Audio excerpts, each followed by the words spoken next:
J'étais un enfant toujours un peu créatif, toujours un peu dans l'imagination. Donc j'ai dessiné beaucoup surtout.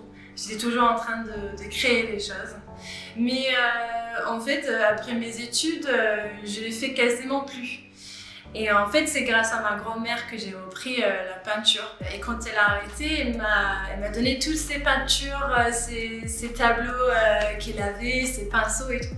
Et ça fait 18 mois maintenant de ce moment-là. Et puis maintenant, je me trouve à faire ça tous les jours.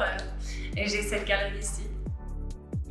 Je suis vraiment intéressée par le dessin intérieur, même extérieur. Donc forcément, il y a cette influence sur les lignes, les formes. Chaque personne qui regarde un tableau, en fait, il voit quelque chose de différent. Même si c'est loin de l'idée que l'artiste a eu en tête quand ils ont fait. C'est quelque chose que mes clients ils disent suivant, c'est que quand on achète une pièce d'art, on achète une part de l'artiste aussi.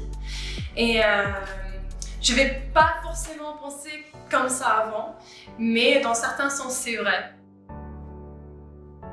J'avais eu une carrière et tout en Angleterre, et après un voyage en Italie, quand j'étais revenue, j'ai dit en fait je change complètement.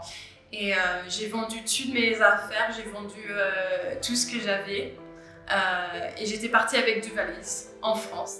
Ça m'a permis de faire les choses que j'aurais jamais fait avant, je pense. Il y a cette liberté ici que j'ai retrouvée, comme un tableau tout blanc, prêt à peindre en fait. C'est un peu comme une opportunité de faire un dessin de votre vie. Je pense qu'il faut garder cet esprit ouvert. Il faut suivre votre imagination, vos envies que vous avez et pas trop écouter les autres, pas trop être influencé. Il faut garder cet esprit qui est présent naturellement chez les artistes.